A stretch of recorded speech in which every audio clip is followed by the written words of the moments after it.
Certificate officer থাকে, আমি কিন্তু সার্টিফিকেট অফিসারের দায়িত্ব পালন করছি।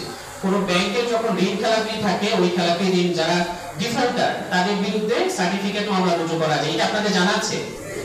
সার্টিফিকেট মামলার মাধ্যমে যারা সার্টিফিকেট অফিসার তিনি নোটিশ করে তাদের যারা খেলাপি তাদের বাড়ি ঘর স্থাবর অস্থাবর যত সম্পত্তি আছে সকল সম্পত্তি নিলামে উঠিয়ে দিয়ে ওই টাকাটা পরিশোধ করতে পারে। এই ধরনের একটা ক্ষমতা আছে। তো যারা জনতা ব্যাংকের ডিফল্টার আছে আমরা কথা বলবো, আমি জানতাম না এত সমস্যা আছে, এত কিছু আছে, আসলে জানতাম না। এই প্রোগ্রামের মাধ্যমে আমার মাথায় অনেক কিছু এসেছে। আমরা চেষ্টা করব জনতা ব্যাংকের সাথে বসে সেই ধরনের কার্যক্রম পরিচালনা করার জন্য।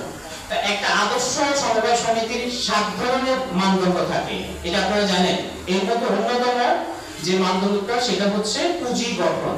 পুঁজি গঠনটাই যদি প্রপারলি না করা যায়, এই ধরনের সমস্যাগুলো থাকে, তাহলে ওই সমিতি কিন্তু সাকসেসফুলি রান করতে পারে না। সেই সমিতির মাধ্যমে দারিদ্র দূরীকরণ কোনোভাবেই সম্ভব না, বরং দারিদ্র অনেকটা বেড়ে যায়, উষ্ণচক্রের কারণে দারিদ্র আরো বেড়ে যায়। তো সেক্ষেত্রে আমরা এটা সহযোগিতা করব। আমাদের যারা অতিথি আছেন সবাই অত্যন্ত ব্যস্ত, তাদের রাজনৈতিক প্রোগ্রাম আছে, আমরা এটা দীর্ঘায়িত করব না। আমি পার্সোনালি আবার শুনবো যে সমস্যাগুলো আপনারা বলেছেন, সেগুলো আমাদের পল্লী উন্নয়ন কর্মকর্তা আছেন, অত্যন্ত অ্যাক্টিভ একজন অফিসার। আমি ওনার কাছ থেকে শুনবো যে সমস্যাগুলোর কথা আপনারা বলেছেন, সেগুলো আমরা সমাধানের চেষ্টা করব। আমার যদি সহযোগিতা করার সুযোগ থাকে আমি আমার সর্বোচ্চ সহযোগিতাটা করব।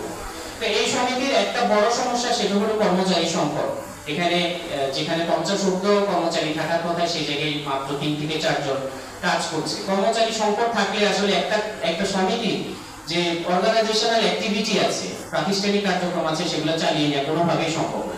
তো আগে প্রাণ চঞ্চল যদি ফেরাতে হয় সেক্ষেত্রে কর্মচারী সংকট